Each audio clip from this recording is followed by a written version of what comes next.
IPhone ఈ రోజు కాకపోయినా తర్వాత అయినా ఎప్పుడైనా కొనవచ్చు, కానీ ప్రాణం పోతే మళ్ళీ వస్తుందా? రాదు కదా. ఆ మాత్రం ఇంగిత జ్ఞానం లేకుండా పోతుంది. ఎందుకు ఈ మాట చెప్తున్నానంటే, మహారాష్ట్రలో 19 ఏళ్ల బాలుడు తల్లిదండ్రి ఫోన్ ఇప్పేయలేదని, ఐఫోన్ ఇప్పేయలేదని వాడు ఏన్నో కొండపైన నిలబడి తల్లిదండ్రులకు ఫోన్ చేసిండు. నాకు ఐఫోన్ కావాలి, నాకు ఇప్పిస్తానే నేను వస్తా, లేకపోతే ఈ రోజు దుంకి చచ్చిపోతా అని చెప్పి అది తెచ్చుకున్న తల్లిదండ్రులు హుటాహుటిన వచ్చేసి అరే ఇప్పిస్తారా అని చెప్తే వరకు వాడు వినకుండా అదే కొనాకొని ఉన్నాడు. నీకు అది ఫోటో పెడతా చూడండి ఒకసారి.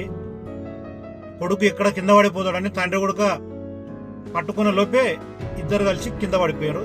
వాళ్ళిద్దరు చచ్చిపోయారు. ఆ తల్లి కూడా ఎమ్మడే లోయలోకి ఆమె దూకి చనిపోయింది. కానీ నీవు చచ్చింది కాక మీ అమ్మ నాయన కూడా నీ ఎమ్మడి తీసుకుపోయినావు గారా. ఫోన్ ఇయ్యాలా కాకపోతే రేపైనా కొంటుంటివి. అంత మించుకొచ్చింది ఆ ఫోన్ కోసం. ఏం మనుషులరా ఇట్లా తయారైనరు.